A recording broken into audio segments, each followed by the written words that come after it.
team updates.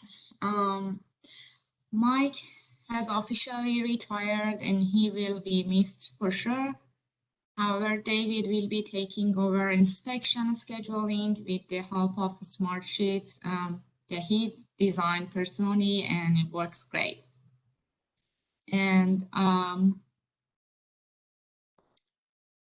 your announcement, right, safety update. As of Friday, October 1st, Austin area moved to stage 3. However, with the Delta variant spreading all over the US, please take a few moments to read the tables below and take necessary precautions.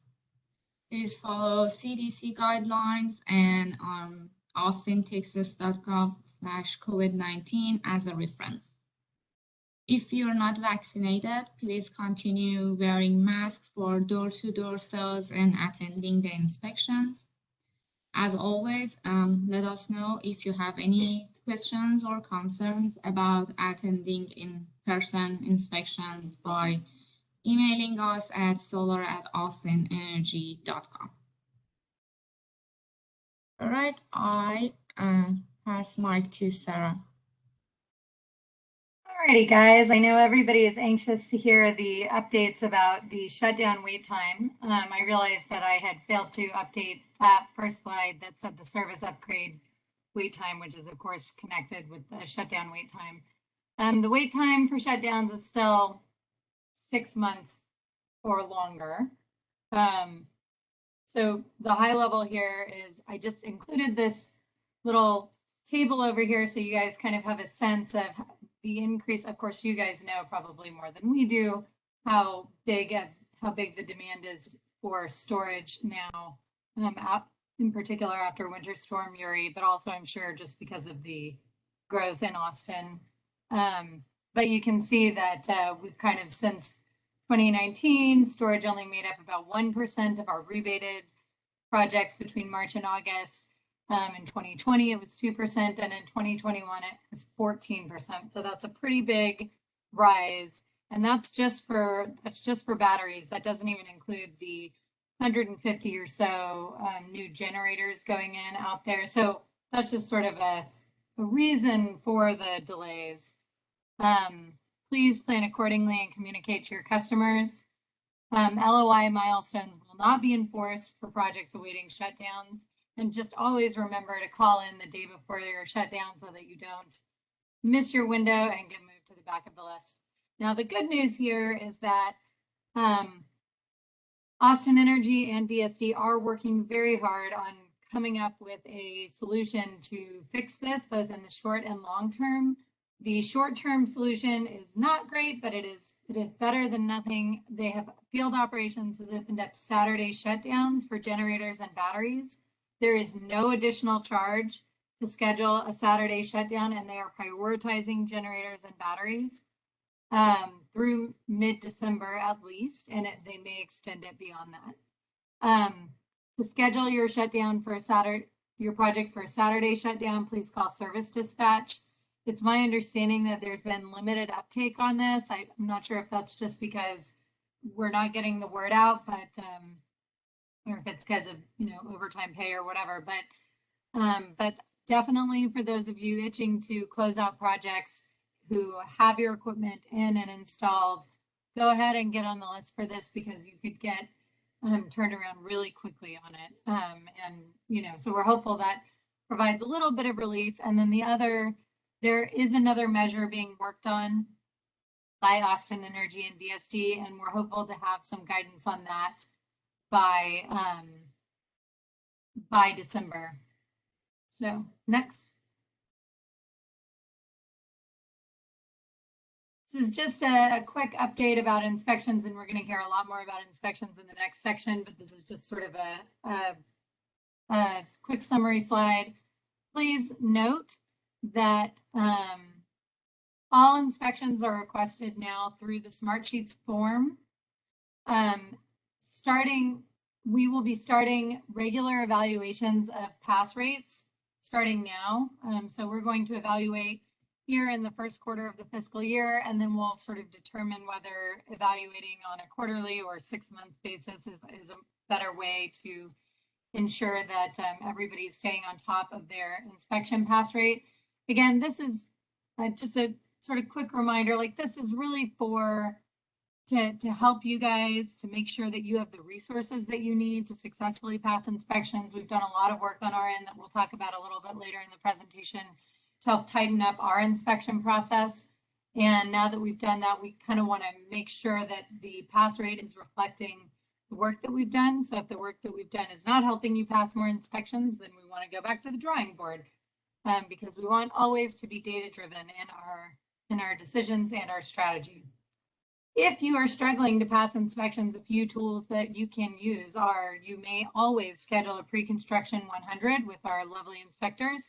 They would rather come give you advice before you have everything installed than have to make you move equipment on an equipment wall or replace panels. Please always look at and use the checklist provided in the DIG. If you have any questions about that, you may always email solarinspections@Austin Energy. And if you're feeling unsure or you have new people on staff, please attend the technical training meeting. The whole purpose of the technical training meeting is to provide you guys with as much detailed information as you need to be successful at your inspection.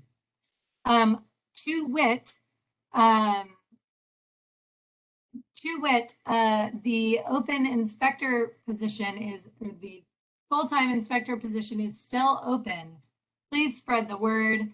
We are looking for Austin's best and brightest that are willing to come help us out in Austin Energy so that we can be even more of a partner to you guys, the contractors out there. We really appreciate all of your hard work.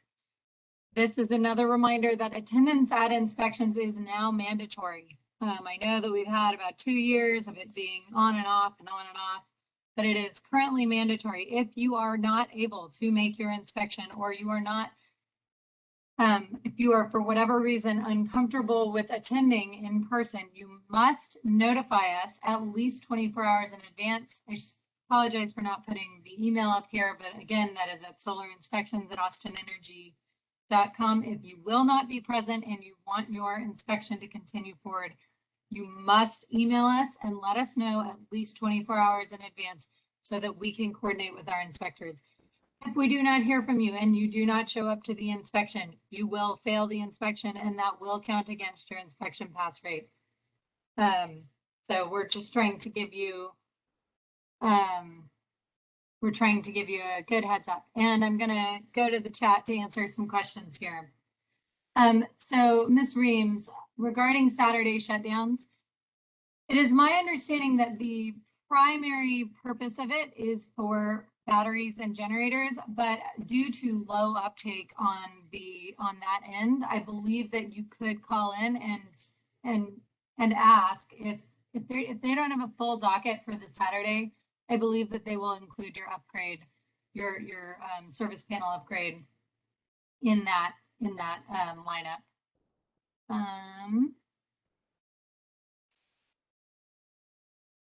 Sorry, Leanne, I'm not sure I understand. Oh yeah, okay, sorry. She's confirming that you can use it for Saturday shutdowns. I do know that if a lot of it is, sorry, thank you. From somebody who's actually done it. Thanks, Leanne. Yes, and then the inspection form, Sherry, David just dropped it in the chat. It's also linked here on the page, and you can also find it on the Austin Energy website. And Michelle, it is not mandatory to have a pre-construction. That is it's just one of the many tools that we're offering to help you guys meet your inspection pass rate requirement. Again, that 70% inspection pass rate requirement is part of the contractor code of conduct and is required for participation in the program. So you will be subject to warning or suspension should you not be able to maintain that pass rate moving forward. Michelle, it is mandatory. In attendance at inspections is mandatory currently. If you are unable to attend or you have concerns about attending in person related to the pandemic, you may notify us 24 hours in advance to your inspection. If you do not notify us officially through email, you will be counted as a no-show at the inspection. And I actually think the next slide is a question slide. So if anybody else has any questions. Yes, thanks, David. David also noted that a pre-construction meeting is particularly useful if you're dealing with unusual site characteristics or have a lot of design questions that are not clarified by the DIG or design criteria. To that end, if you think that you might need a meter variance or anything like that, those are also good opportunities to chat with inspectors who may be able to give you ideas about where you can place the meters to avoid having to go through the meter variance process. And with that, next, I will hand it over to David. All right, awesome. Morning, guys. So as I'm sure most of you all know at this point, we've launched our new inspection request and scheduling process. It started in late August, and we're now at the phase where all types of solar inspections are being requested through this new format. So rather than formally requesting inspection through the EECP portal or through the solar inspections email address as you did previously, for all inspections, you'll now use the solar inspection request form, which you'll find at that link I posted in the chat. So it's on our website. It's embedded in the page at that link. It's also linked to a separate page that just has the form on it. So when you go to fill out this form, just make sure to fill out all the required fields. Hopefully it won't be too tedious and is a pretty quick breeze to go through and submit. Additional fields will drop down depending on certain questions that you answer a certain way. So for instance, if you're requesting a rough inspection, there will only be a few fields to fill out. If you're requesting a final inspection, there's quite a bit more data that we're looking for from you.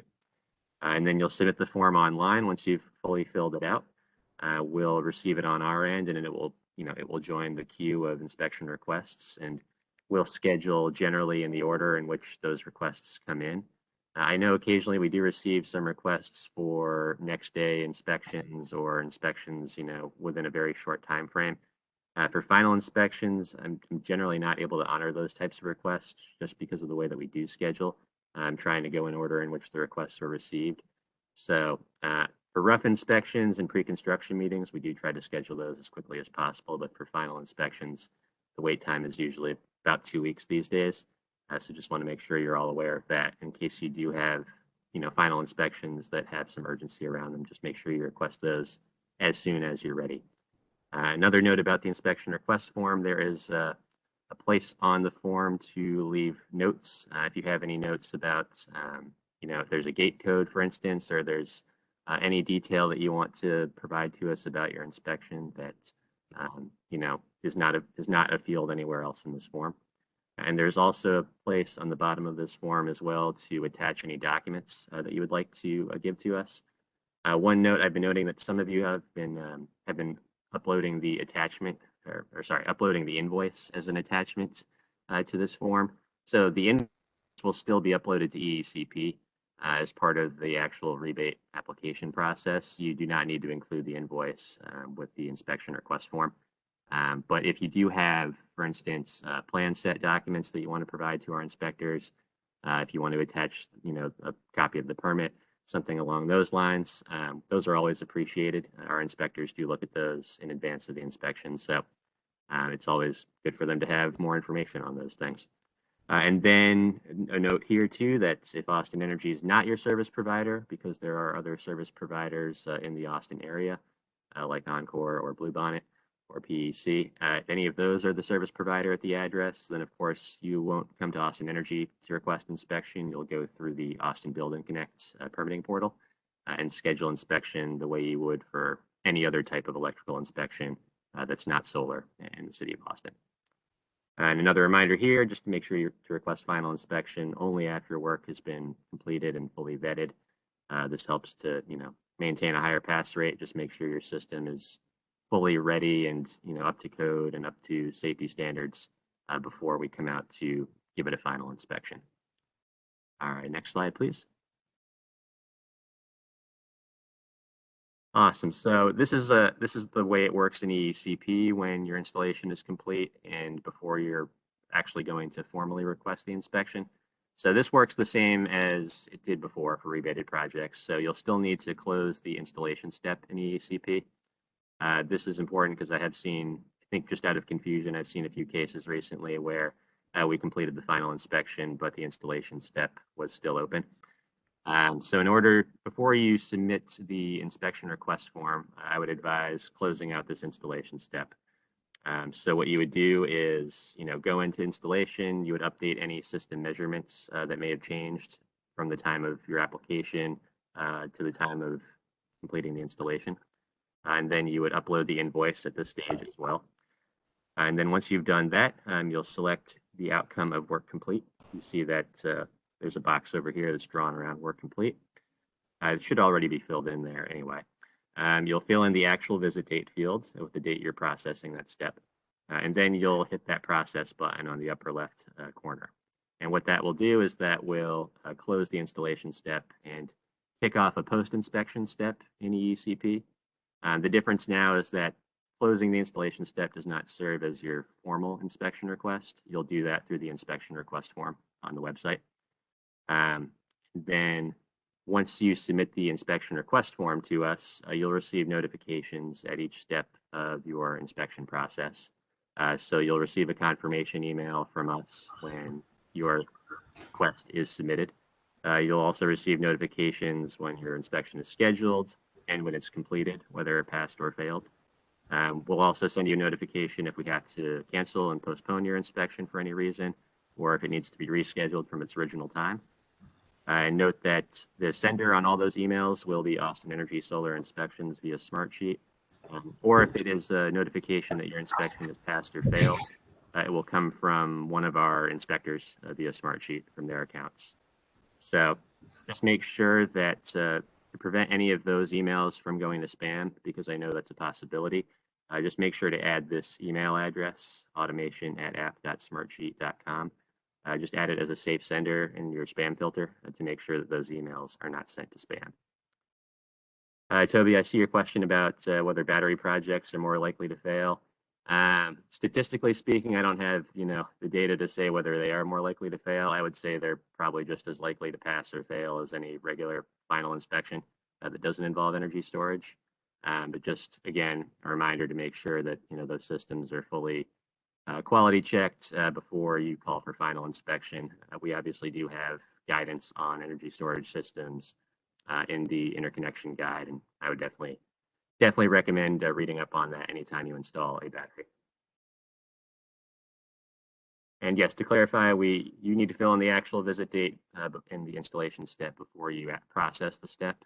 And as long as the outcome on that page is checked as work complete, then you'll be ready to hit the process button. All right, next slide, please. Cool, and so here are some just reminders about the new inspection process. These are based on some things I've been seeing and will hopefully clear up any confusion that you all may still have about the request process and about the notifications you're receiving from us about your inspections. This first one is important, and I think this may have caused perhaps the most confusion. So if we are scheduling or if we are passing or failing multiple inspections for you at the same time, then all those notifications about those inspections will be combined in one email. This is something that Smartsheet does automatically is for the sake of efficiency. So whereas in the past you were probably looking for, separate emails for each of the inspections that had been scheduled for you. Now, if we're scheduling more than one of your inspections at the same time, for instance, the scheduling email you receive is going to just be a single email that includes each of those addresses. So just a reminder to make sure to read through that whole email each time you get it, just to make sure that there is, just to see whether there are any additional notifications about any of your other inspections in there, because I think that's one way that our notifications can be missed. And just want to make sure that, we avoid any future no-shows. And I think this is one of the ways to do that. And then another point here, if your inspection fails, your email notifying you about the failed inspection will now include the deficiencies that the inspector identified. So for those of you who are used to receiving the previous version of emails from EECP, it'll look quite a bit like that. We used to enter the deficiencies into EECP, and those would be reported out in the automated emails that we sent from that platform. So now every inspection, whether it's a rebated project or not, every time that the inspection fails, those deficiencies will be reported in these automated emails from Smartsheet. So that means you no longer need to go to Austin Building Connect and check your auxiliary power permit folder to see whether what the deficiencies were. I realize now that this was causing at least some of you some issues, and I understand it was difficult to find the deficiencies through the permit portal. So we've stopped that process, and I think this revised process of reporting the deficiencies in the inspection failure email will be easier and just more straightforward for y'all. So hopefully that will alleviate any concerns. And if you continue to have any concerns about that process, please let me know. Also, let us, as Sarah mentioned earlier, if you need to cancel your inspection, please let us know by the day in advance. Otherwise, if our inspectors show up to the site the next day and nobody shows up, it will be failed as a no-show. That's just a general policy of ours. Again, please upload invoices to EECP when you process the installation step. And another really important one. So this is a newer notification in Smartsheet. So now when the PV meter is actually installed, you will also receive a notification about that from Smartsheet. So no longer will you have to send emails to the solar inspections inbox, hopefully asking what the status of the PV meter installation is. We'll be checking in with the meter shop on a daily basis, asking them about meters that we've previously released to them. And they'll be providing us updates about which ones have been installed, and that will automatically trigger off emails to, for those addresses where the meters have been installed. So you can also look for those emails in the future as the very, very last step in your inspection process.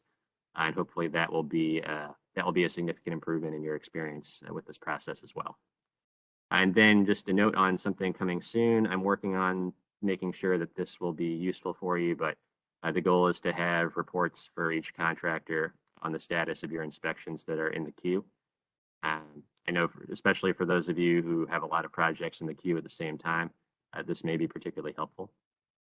So look out for that. I can't give you an exact timeline on how soon that will be, but I'm hoping it is definitely sooner rather than later, just because of the potential usefulness of it.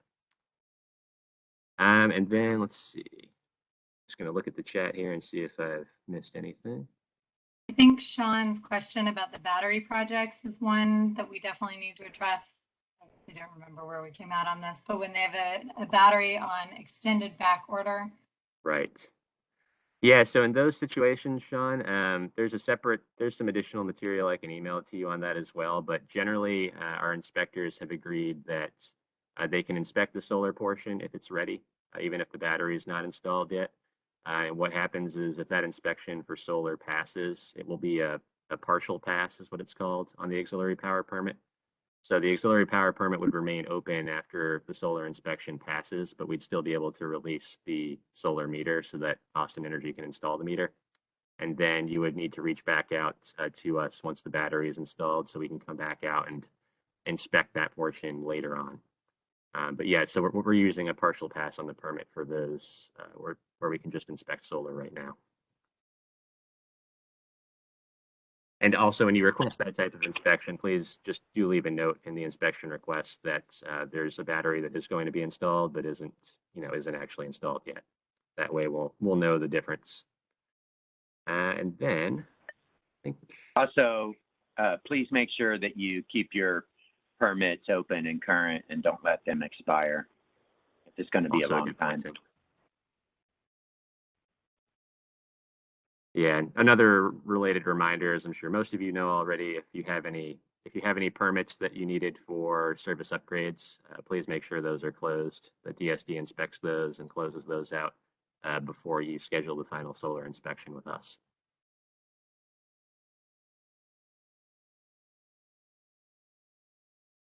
Right. And Eli, as to your question, it's really just a matter of requesting the solar inspection, even if the battery hasn't been installed yet. And as long as we can pass that final solar inspection, then that will be the partial pass on your auxiliary power permit. So there's nothing you specifically need to do other than requesting solar inspection. All right, next slide, please. Okay, and this next couple slides are just really quick visuals on some of the new types of notifications, reminders that I wanted to point out. So on the top left there, that's just what the email may look like in terms of the sender and the subject line when it comes into your inbox. So just in case there was any confusion about what that email would look like, if you have like a Microsoft Outlook format, that's how it comes in on our side too when we're reviewing these emails. And then the other two images here. So this is mainly to show how Smartsheet combines notifications about multiple inspections within the same email. So you'll see here with the image on the left, I pointed an arrow at the place in the email where there's a break in between the notifications. So, as you're reading through each notification you get from Austin Energy Solar Inspections via Smartsheet, just make sure to look for any breaks in the email, because that will let you know that there's more content about potentially a different inspection included in that email. All right, next slide. Okay, and then on the left, this is the new notification confirming that the PV meter is installed. So once you have passed final inspection, be on the lookout for this email as the last step of the process. Currently, I'd say it's about 1 to 2 weeks from the time the final inspection passes to when the meter is being installed. So if you don't hear from us after a couple weeks, feel free to follow up and make sure that we didn't miss anything on our end. And then on the right here is just where you would see the deficiencies in inspection failure emails. And of course, if you have any questions about the deficiencies, if anything's not clear, you can feel free to follow up with solarinspections@austinenergy.com. And next slide, I think that does it for this section. Awesome. Well, if any of y'all have any questions, you can either ask them now or feel free to post them in the chat, and I can answer them there. So thank you all.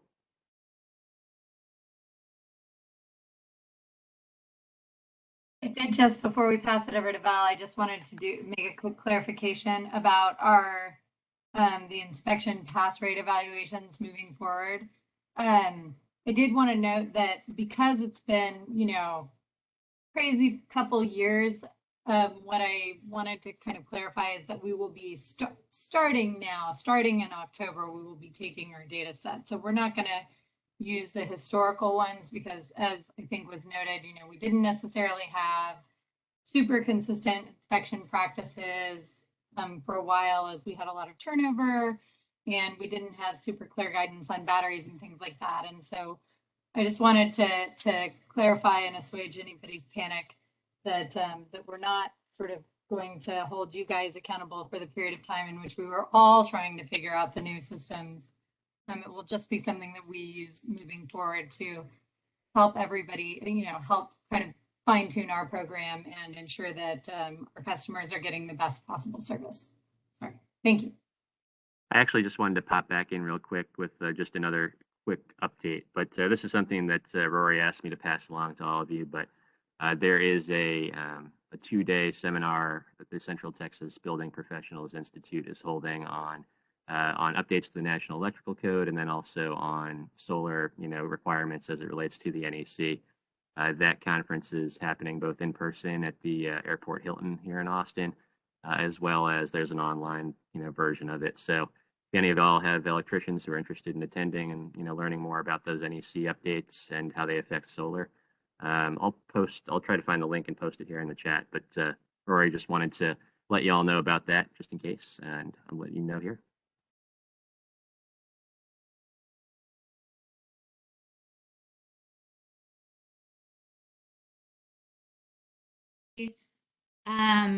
I think that so far in this presentation, we've talked about a lot of good things, and we have good things at the end. But in this sandwich, I'm going to sit with you with some things that that are not as fun. So the following 3 slides are a little painful. I think they're representative of us, you know, just 2021 coming in right on the heels of 2020 and not being exciting. So I'll review this with you, and then I think that when we are continuing with our presentation and talking about all of the changes and things that we are doing to address this, you know, it'll end on a high note, but this is a low note. So join me on this little adventure.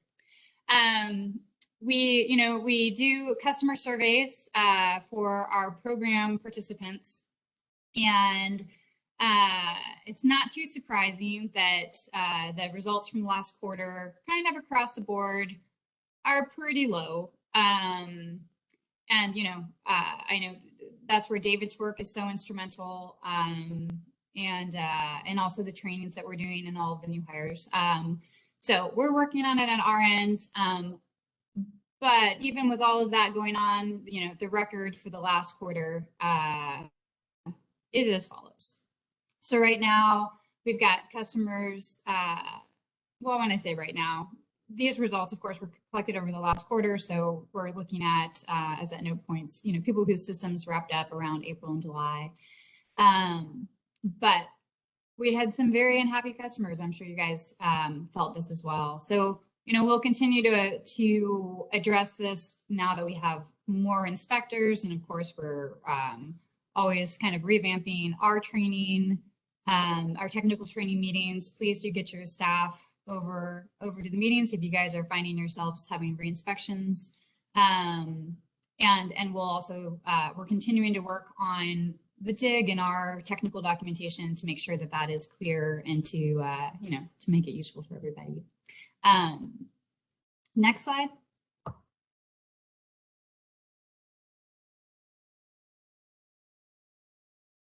But yeah, to Sarah's point, throwing in new technology did complicate some of these things. So for reviews of contractor service, that we dropped a little bit across the board. You know, historically, you guys have all, you know, been in the 90%. So we have seen a little bit of a decline over time. Obviously, people also have heightened expectations over time as well. So, you know, it hasn't dropped precipitously, but we are, like, you know, in the solid low 80s as far as customer satisfaction on their interactions with their contractors. And the specific questions that we ask for here are prompt on service time, which at 82, I think looks really good. When we looked at the previous slide, professional behavior is where you guys are ranking highest there. And then just overall satisfaction with contractor at 81. Next slide. And then we do get, you know, anywhere from 50 to 30 comments, you know, that people get to write in the end of the survey, and we typically pluck a few up. This one was a little, you know, this quarter's was a little more bleak, but these are from this last quarter. So obviously we just want to show, you know, customers are very happy when things that, you know, when the people come through in their contract in a good time frame. We're working with you all on making sure that that time frame gets met. Yeah, there's definitely been a lot of improvement there. Of course, they like good customer service and to feel that they're well informed. And when we do get customer complaints, a lot of times it happens when communication drops off. So when people come and complain to us about what's going on. And then that last comment there to address it, we definitely have seen proposals go around that still talk about net metering and don't clearly explain what the customer is getting. And so we had quite a few comments, you know, along this line where we were told we would have little to no electric bills, and since installed, we've paid more for electricity between solar and Austin Energy. And so that's, you know, that's pretty disappointing to see. One of the things that we've done to streamline our processes and to make the rebate application process easier and worth your time is to not require to view a contract or the proposal, you know, So we're trusting you guys to make sure that you're mentioning value of solar and not net metering, make sure that you're putting the right price tag on that as far as what the savings will be, and to be communicating that well. So, you know, we're not asking to see the proposals, but when they do come across our desks, especially with customers with complaints, you know, we're seeing that that sometimes information is being misrepresented. And, you know, in that case, if you guys are hiring new salespeople, you know, anybody putting together proposals, you know, please recommend that they come to these meetings so they can see, you know, what is specific to Austin Energy, and be operating within our guidelines. And that wraps up our customer feedback portion of this presentation. Does anybody have any questions?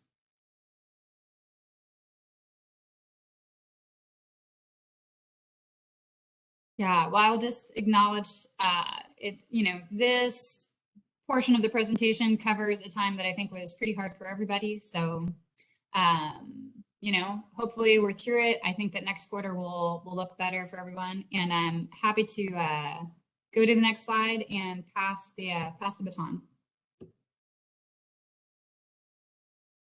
Awesome. Thanks, Val. And yeah, just to kind of add on to what she was saying, I do think, you know, the customers that were surveyed for that quarter were predominantly customers who finished their installs between April and July. And so we understand that the inspection wait time and some of the other, you know, process issues may have been influencing that. But I think to her point, you know, clear and accurate expectation setting and communication with your customers will always, you know, improve their, you know, their perception of service. So, all right, now for the fiscal year wrap up, I did a lot of number crunching. I know you guys are so excited about data, just like me. So just a few like numbers to throw out there. We had 7 new hires in fiscal year 2021. And we'll see more about how that impacted everything moving forward or in the coming slides. We had a 12-day reduction in LOI wait time.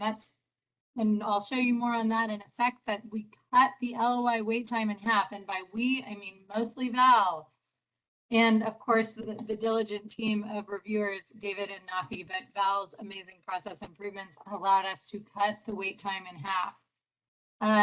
We installed around 13 megawatts of solar this fiscal year. That is a record number. The average time to interconnection was 99 days, which is pretty consistent, but actually impressive given the wait times that we saw this year. We completed 1,444 projects in total. That's across all unrebated residential and commercial. We performed 2,014 inspections, and the Solar at Inbox processed 6,124 emails. So for those of you who think we sit around twiddling our thumbs, I promise you we don't. We spend most of that time answering emails. A quick retrospective, I just thought this was interesting as I was pulling together data. You kind of see how the years compared with each other. So, just as like a kind of note, you can see in this graph and on the left side of the screen where fiscal year 2020 had sort of a lot more of everything, and that was effectively the sort of like blowback from the bonus program, which was launched in 2019 in order to sort of get us closer to our goals, but a lot of those projects manifested in 2020. So I just think that's kind of interesting to see. Here in 2021, we performed a lot of inspections. We completed a lot of projects, much more than in 2019, but we issued just a couple fewer LOIs, which I also just think is an interesting data point.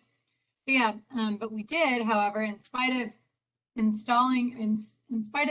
having fewer projects completed than in 2020. We installed about 2 megawatts more. So that means that you guys out there were installing bigger projects. So kudos to you, kudos for you to be able to move those sales through. So I kind of thought that was interesting.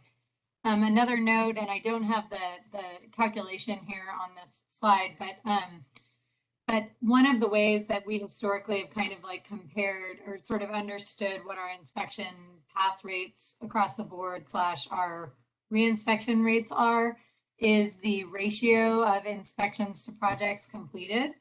And I will say that 2020 and 2021 both had ratios of inspections to projects completed of about 1.3, which is fantastic, versus 2019 where it was 1.8.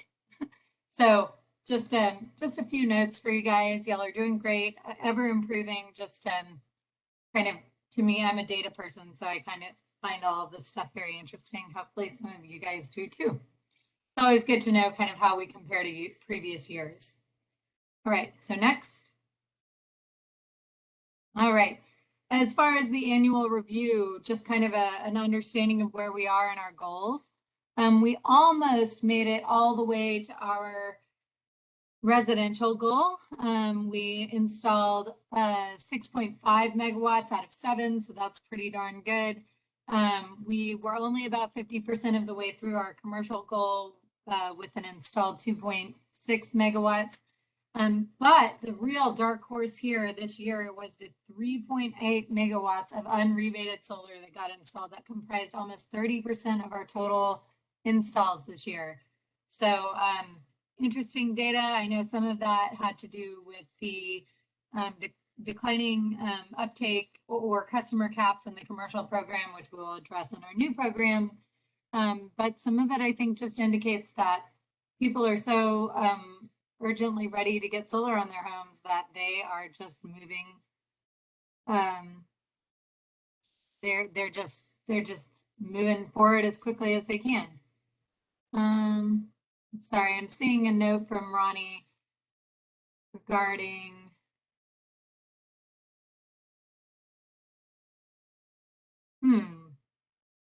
let me follow up with that at the end, Ronnie. I will toss that question to Tim. I don't know if you can look at that, Tim, Ronnie's question in the chat, and we'll address it at the end of this section, if you don't mind.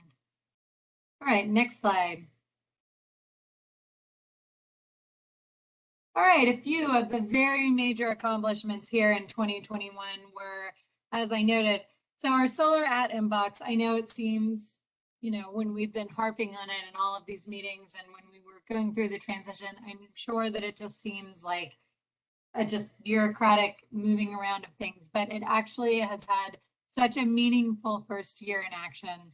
As I noted, we processed 6,214 emails. That comes out to around 517 emails per month, 120 a week. It's about 1,035 hours of email, which is equivalent to 26 weeks of a full-time employee. And we were able to do all of that in a turnaround time of 2 to 3 days. I have to give special props to Mary Palmer for setting up the system, and then a big round of applause to Val, David, and Nafi for really taking that system and running with it. They're the ones that you can thank when your emails don't get lost in the bottom of, you know, individuals' inboxes, or not having to CC everybody that you've ever known to work in the solar department. So streamlining that has been huge. And I think we've really done a great job of reducing the number of emails that get lost in the, I can't agree more, Audie. Mary Palmer does rock. She's unfortunately not on the call with us today. She's taking a much needed vacation, but I just really appreciate that huge process improvement. And I'm hopeful that it has made it easier for all of you guys as well, to sort of have a more or less one-stop shop for where to send all of your questions and get a much faster turnaround time than emailing us individually. The shared solar pilot test completed. For those of you unfamiliar, I'll talk a little bit more about shared solar later on in the presentation, but the highlight of this is that we had 6 multi-family affordable housing installations, around 900 kilowatts total, serving about 540 units, and now we have successfully made it 100% automated billing. So we'll talk a little bit more about that in a later slide. As I noted in my numbers slide, we hired 7 new people this fiscal year. That includes the temp inspectors. Special kudos to Tim for mastering the paperwork and staying ahead of it. Those of you who have been in the Austin Energy territory or worked with many, us as well as any other city government type places know that hiring is no small task, and Tim has bird dogged it and made sure that we never fell behind. And I really, really appreciate that. It has truly saved my sanity in this crazy year. And the last, but certainly not least, we made major residential program improvements. This was Val's entry project as she came on board. She came in, she improved the CAP, she updated automation in EECP, and it significantly reduced processing time. Again, I told you guys I did a real deep dive into the data, which was very fun for me because I'm real nerdy like that. And we went from an average LOI wait time in Q1 and Q2 of 23 days to an average wait time of 11 days in Q3 and Q4. That is largely due to these great process improvements that Val made. It is also due to the diligence and efforts of both David and Nafi in their application review. So I just want to really communicate that these guys, I know it's hard to see what we do all day back here behind these computer screens, but these guys are working diligently to make sure that your experience with our interface and with our team is always improving, and that we're giving the best to you guys and our customers. And just a final note about that, we finally, after a lot of time, deployed a correction loop, which will hopefully reduce email and error in that application stage. Next. Switched my slides, but we'll show the next one in a sec. Okay, so some notes about some improvements on inspections. We did talk about this earlier, but just as a quick recap, we hired 1 new full-time inspector, Stuart, and 2 temp inspectors this past year. We have since let Alan ride off into the sunset as well, but we still have been. So that's been a huge deal, and that was huge and instrumental in reducing our inspection wait time from 8 weeks to 2 weeks. So massive kudos to Rory for carrying the weight of that for so long, almost by himself, and for doing such a great job of training up the new inspectors and working with our team to develop new processes, etc. Speaking of processes, Val did a great job of developing the new inspection checklist. I forgot to mention it here, but she also updated the dig so that it is more consistent, both with the checklist and with the way that you guys are being inspected in the field. So the goals here were, to increase consistency, better communication, and just to make sure that you know what is being expected of you. So that was a huge process improvement that Val did, that hopefully you guys are feeling the impact of, and I certainly think that we're seeing the impact of that on our inspection pass rates. And then the inspection scheduling intake, as you guys know, this big project that David's been working on, it should serve to reduce email traffic and errors. For me, one of the big wins here is that it's streamlined the process between unrebated and rebated. So when we saw that we went from an average of about a quarter of our annual installs prior to 2021 were unrebated, and saw that uptick to it be around a third. That to me is just the exact scenario in which we need this streamlined inspection process and communication for between unrebated and rebated. So I think that is just a really huge win for us, and especially as we see what happens moving forward with the expansion of unrebated installs, I think this will be a very, very useful thing. And it's a nice segue to the eventuality that we're able to move inspection scheduling into, onto the permit database. Finally, and again, I know David already mentioned this, but I cannot tell you how excited I am about this.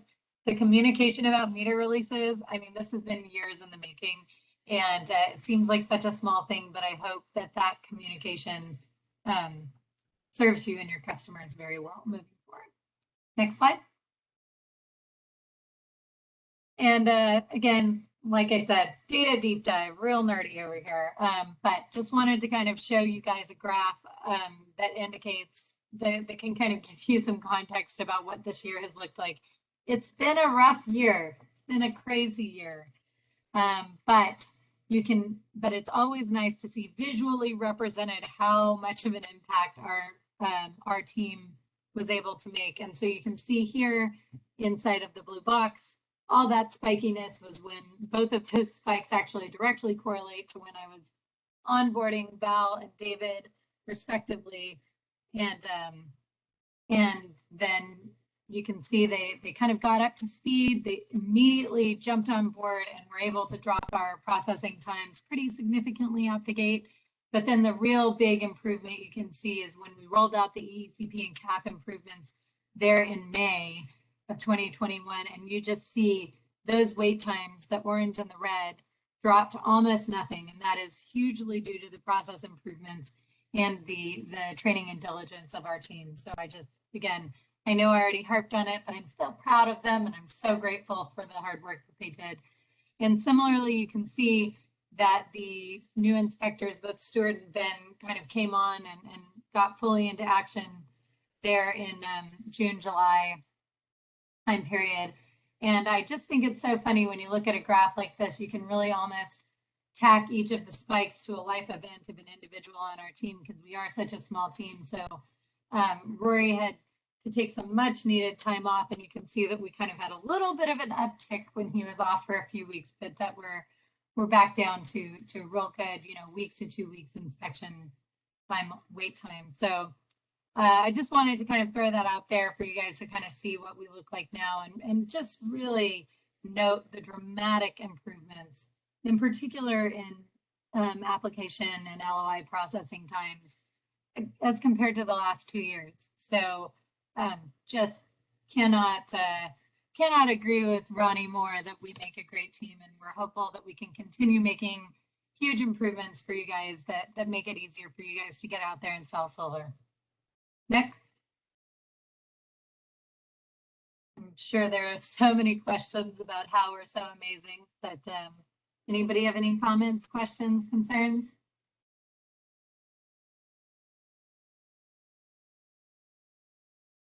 All righty, I'll pass it over to Val.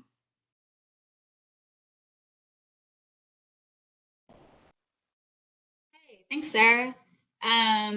Yeah, so coming back now on a more positive note, we're rolling out our new commercial solar program, and it's pretty exciting. Our goal is to reach more commercial entities.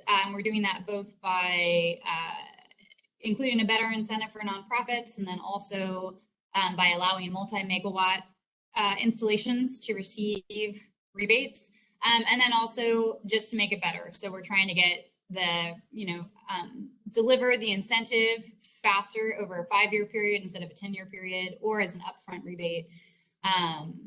We've also done a couple of things like removed customer caps. So if you have a commercial customer that has been really excited about solar, you can go back to them and say, hey, there aren't commercial caps anymore, so they can come back and apply under these programs. So we're really excited to roll these out. We're really hoping that it's an improved offering, reaching an expanded audience, and to get our commercial numbers up.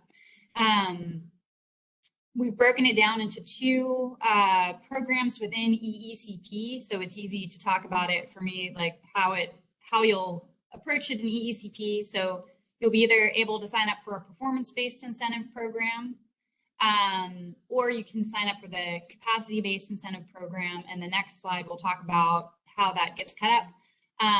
Important on this slide is on October 29th is when these programs will go live. If you would like to participate in it at that time, we would like for you to attend a training on the 28th. So that's next week at this time. We will do an additional training, but we need you to attend the training for how the program works and how it works in ECP. I think we're even going to have some like permitting and process flow training on there too, to help make sure these projects are successful. So, but we sent out an invite the other day. If you didn't receive one, please email Solar and let us know. We'll make sure you get an invite.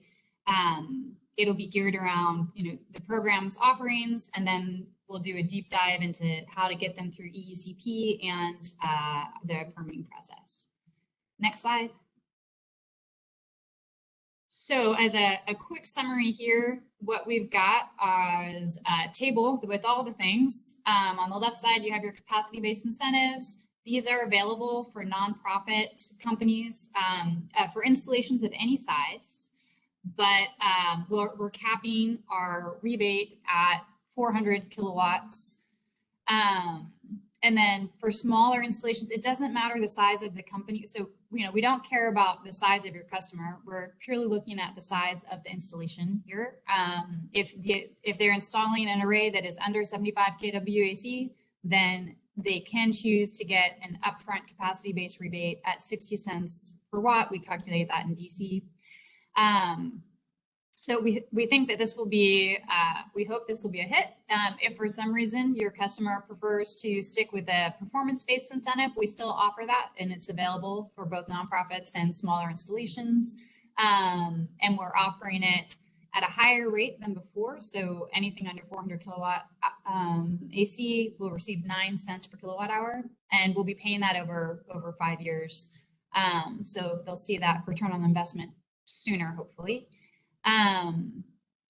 Those compromise the major changes to, the program. I think one of the things that you guys will really like to see is that the website is going to be much easier to navigate. Mary's put together tables that just make a lot of sense. There won't be any loading of pages and things that make it a little difficult to navigate to.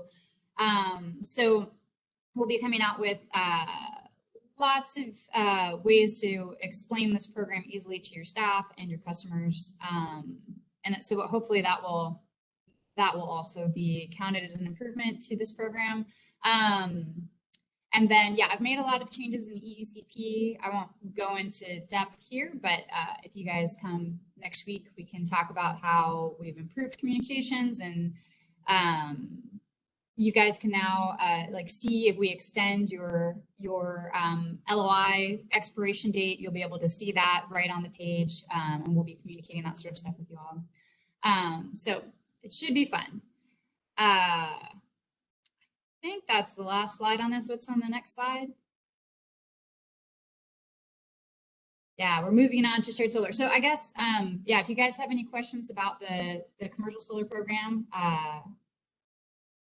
you can ask them now or put them in the chat, and we'll be happy to address them. And I hope to see you all next week around this time. So this is just a quick note, way less pressing or imminent than the commercial program, which is super exciting. That as I mentioned, we're completing our shared solar pilot, and so we will be launching a program for shared solar probably in late February. But just a quick recap for those of you who maybe are not familiar with what shared solar is. Essentially, Austin Energy wants to facilitate large solar arrays that can be installed on multifamily affordable housing processes with a single interconnection on the utility side. So we developed a virtual meter system to distribute the production value of solar credits to the building tenants. And the goal here is to better provide access to solar benefits for traditionally underserved communities, i.e. affordable housing occupants and those who live in multifamily apartment complexes. The program has been in the pilot stage for about 3 years and will finally be launching, as I said, sometime in late February. But we are planning on doing an info and QA session in November. Oh, I said, please ignore that this says November 2022. It is November 2021. It's just that we are in fiscal year 2022. My apologies, and I will update that slide before we send this out. But yes, so next month we will be hosting an info session and Q&A just to kind of get people more familiar with what the sort of structure of the program is, et cetera. But this will be coming along with a nice incentive. This is not to be confused with the nonprofit incentive, although it is the same level. It will be $1 per watt capacity-based incentive. And at this time and for the next year, at least, regular multifamily, meaning non-affordable house, or multifamily, not affordable housing, is not eligible for shared solar. We will be opening this up only for affordable housing. So anyway, that's just something to keep on your radars. We are working on developing out the processes to expand it beyond affordable housing, but for now, we're going to focus on getting it to the folks who have long lacked access to the benefits of solar, and we are just trying to close that gap. So anyway, and with that, I think I'll open the floor for, I did want to say, I did not make a slide on this, but I also wanted to say one of the other things that is coming in fiscal year 2022, actually pretty soon, is that we are going to be doing an update to the solar education program. Some of this is in response to the feedback that we've gotten from customers. It's also just, just time to give it a little bit of a makeover. So Nafi is working on that, and we will be expecting to roll that out somewhere around the beginning of the year. So just look forward to that. And if you have any advice or things that you would like us to add, or things that you are finding that customers really need deeper education on, please feel free to email us at solar@austinenergy.com. We appreciate your input and feedback. And with that, I will open the floor to questions. You can go to the next slide.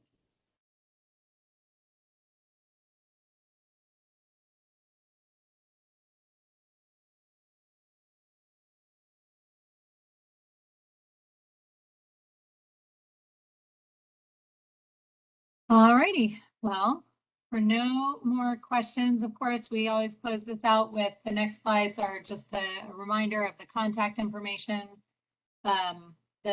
We don't need to review them, but of course, these are some key helpful links. And then the next slide is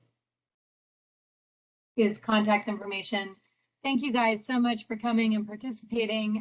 Please put your name and your, see, people are already doing it, and your company name in the chat. And for any other questions, feel free to reach out to solar@austinenergy.com.